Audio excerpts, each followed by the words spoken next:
In today's video, I'm going to teach you how to delete files and folders in OneDrive. We'll walk through this process step by step so you can accomplish it smoothly and efficiently. So let's dive right into it. First, you're going to want to log in to your Microsoft account. If you're not already signed in, head over to the Microsoft website and enter your credentials.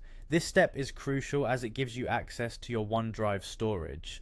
Once you're logged in, you'll see a series of options and applications that come with your account. Next, look for the Apps Launcher icon. This is usually located at the top left of your screen and looks like a grid. Clicking on it will reveal a drop-down menu displaying all available applications including OneDrive, the tool we will use today. Click on OneDrive and this will bring you directly to the OneDrive interface where you'll be able to see all your stored files and folders. Now that you're in OneDrive, click on the My Files section. This area is essentially your storage hub. It contains all files and folders you've saved.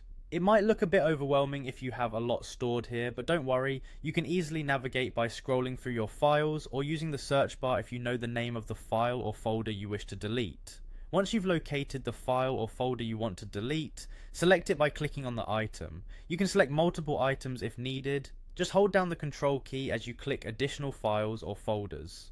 After selecting your files, look for the three dots icon, often referred to as the More Options menu.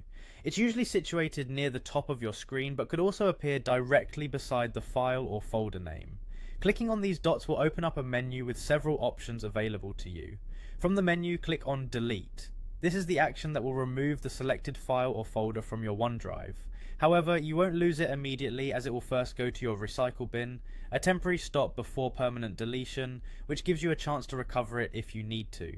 Finally, you'll need to confirm that you truly want to delete the item. A pop-up will appear asking you to confirm this action. If you're sure, go ahead and click yes or confirm, and the file or folder will be moved to your recycle bin. And there you have it, a straightforward way to manage your OneDrive by deleting unnecessary files and folders. By keeping your storage organized, you ensure your OneDrive remains an efficient tool for all your file storage needs. Thanks for watching, and remember to like and subscribe for more helpful tutorials.